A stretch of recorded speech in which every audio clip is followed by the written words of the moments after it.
อยามที่อายนี้ห่างเจ้ามาใจอายนี่นาห่วงหาแต่น้องสามวัยหลายปีผ่านเลยเขาเคยฝากหาฝากใจเคยสัญญาหักกันไว้จะหักกันไปจนสุดสีวันบุญกองข้าวใหญ่สองเขาเคยฝากหักเหนียวมันว่าบ่ลืมกันบ่แปรผันเปลี่ยนความในใจสาบานห่วมกันสัญญาว่าบ่ลืมไหลวอนน้องอย่าคิดเปลี่ยนใจมันคงไว้เด้อคำสัญญา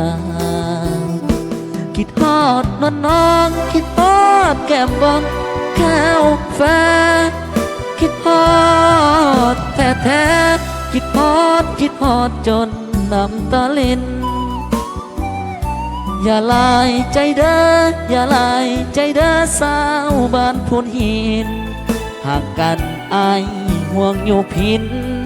สาวพูนหินอายนี่ห่วงหาสาวบ้านพูนหินอย่าไปปีนเด้อน้องพุ่มพวงก็น้องเจ้านั้นอย่าลวงเบาเมืองหลวงใจแตกสลายพอได้เงินคำอายสิมาขอไวๆฮักเฮาให้สมดังใจถึงจุดหมายคืองานวิวาห์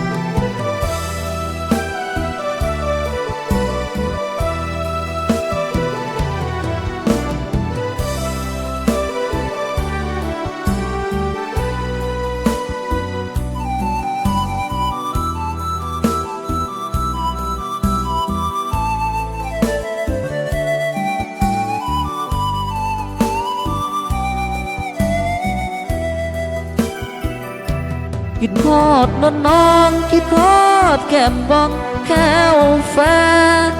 คิดฮอดแท้คิดฮอดจนน้ำตาลิน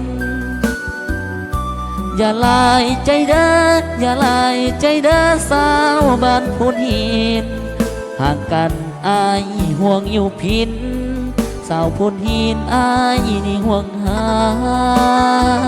สาวบ้านพูนหินอย่าไปปีนเด้อน้องพุ่มพวงก็นางเจ้านั้นอย่าลวง